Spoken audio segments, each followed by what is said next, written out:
So we've got a service call today on a walk-in cooler that's not working right.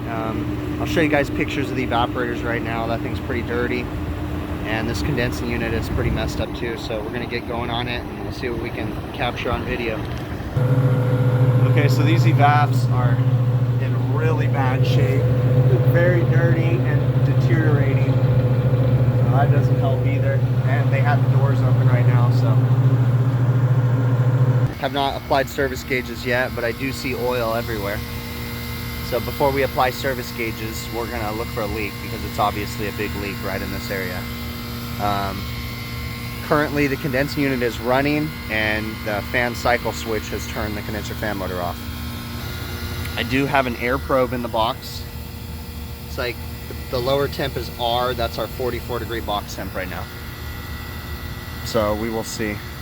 But yeah, so we're getting a leak detector right now, and then we're gonna do a leak check on this, then we'll apply service gauges and check out the rest of the system. Okay, so what we're gonna do is we're gonna start with a leak check, and we're gonna start on the places. I'm doing this before I apply service gauges. And the system was running when I shut it off, so I'm assuming it's not pumped down. That's assuming that the low pressure control isn't bad and just causing the unit to run in a vacuum. We're just doing a quick thing. We're not spending hours on this.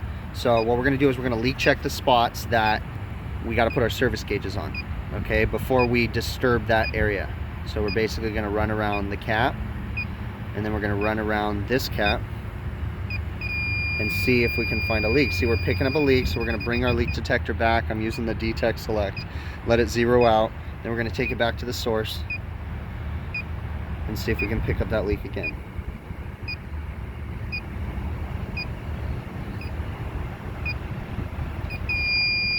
So we're picking it up right around this cap. Now it could be down here, but up here, this is all gonna fall. So there's no point in really doing any more leak checking below that until we've determined whether or not this cap is leaking. There's quite a bit of oil, so what we're gonna do now is we're gonna hit it with the soap bubbles. And when we use the soap bubbles, I'm gonna use the big blue, just the normal micro leak detector. We're not gonna spray like that because we don't want bubbles. We're gonna do a steady stream like that. And we're just gonna soak that cap. See if we can pick up leaks. We might as well soak the whole valve.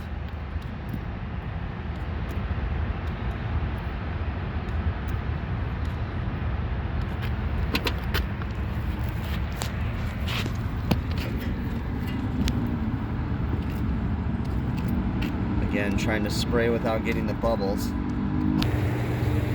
Okay, we're picking up all kinds of leaks all on this valve packing and out of the port and everything.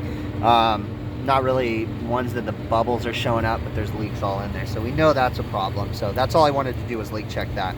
We're gonna go ahead and we put our hoses on here and we're going to open up the refrigerant valves. But notice that these ones have a packing nut. They got the two flat spots. Same thing on this one. We gotta loosen those packings before we try to turn that valve. So basically, put your wrench on there, ever so slightly loosen the packing nut. Same thing on this one. Ever so slightly loosen the packing nut. You don't gotta go crazy. Just enough to give it flow without messing up the valve. Okay, we got 75 PSI and obviously my high side's open. Close the valves. Let's go ahead and purge my low side. Okay, got the air out of the lines. Same thing with the high side. Gonna go ahead and basically crack the stem. Okay, high side's there. Okay, and we're good to troubleshoot now. We are going to go ahead and remove all this stuff up here because we don't want it to vibrate off, and then we will turn the system on.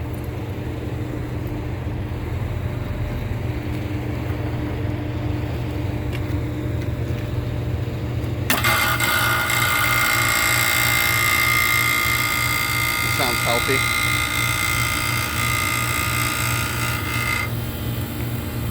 Sounds very healthy. Okay, we're gonna watch the system operate now.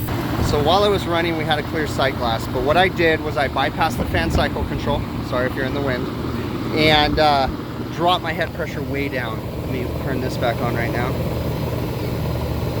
My head pressure is all the way down to 130, and what I'm doing is I'm testing the Headmaster right now. So this is our 22 refrigerant. Go to the sight glass. It's probably hard to see, but the sight glass is flashing right now. So what we're going to do is we're going to test the Headmaster to see if it's actually bypassing right now. I believe it is. So we're going to use my temperature clamps, and we're going to change the view.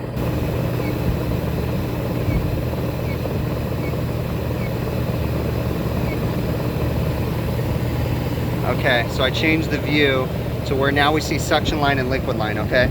So we're gonna use the clamps in a way that doesn't make sense, but we're going to basically take one of the clamps, put it on the liquid coming out of the Headmaster, and then we're gonna take the other clamp and put it on the liquid drain coming out of the condenser, and we should see a difference there.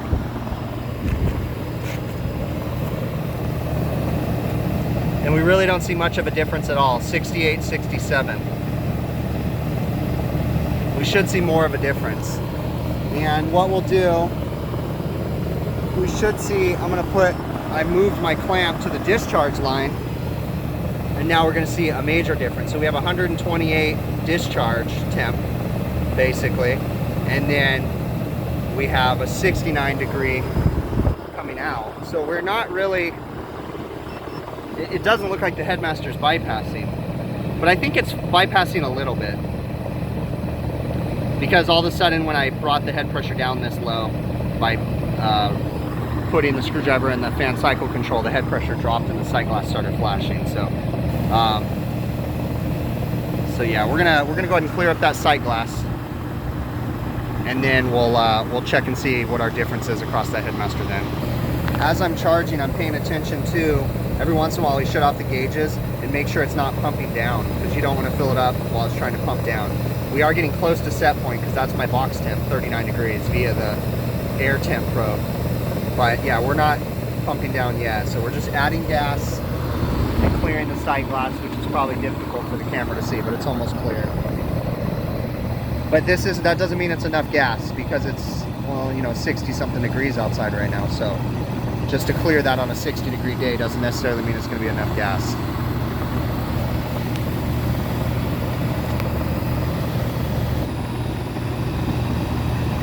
So I added a little bit of refrigerant, and my Headmaster is barely doing anything. It's slightly bypassing. It's like the filter screen in the Headmaster or head pressure control valve is plugged up, because look at my differential between those two lines right there.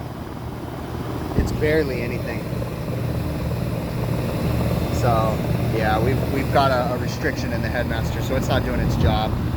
So I'm not going to even add too much more refrigerant, because it's usually not going to be this low. We're going to go ahead and pull the screwdriver out. The fan will end up shutting off here in a second, and we'll go from there. So we are currently trying to do a pump down test on this, because I wanted to see, and this compressor is proving that it has weak valves. So this is leaking too, but I've got this guy front seated all the way, so the refrigerant flow to the liquid line has stopped, and it's been running for about 5 minutes, and we won't go lower than 38 psi. It's barely going lower. So this is proving too, this thing should be pumping down a lot lower than that. So yeah, this system is just done for. This customer's not going to, this is an R22 system, they're not going to want to put all this money into this. Those evaporators are hammered. They're definitely going to consider replacement on this equipment, but I'm just trying to see if I can get it to work. And it looks like we're maintaining 40 degrees in the box, and that's even after they just had a delivery right now. So I don't think that I put 13 pounds in it. I didn't. That's just because I took my scale off, or my tank off. I think I put a pound and some change, 2 pounds or something. I know I didn't even put 3 pounds. I think it's because I took something off. It said 2 pounds a minute ago. So, but yeah, see, this thing's still, it's running, and my pressure's still sitting at 34. It's just running, and not satisfying, basically. So yeah, it's done for. The valves are shot. We're gonna go ahead and open this guy back up.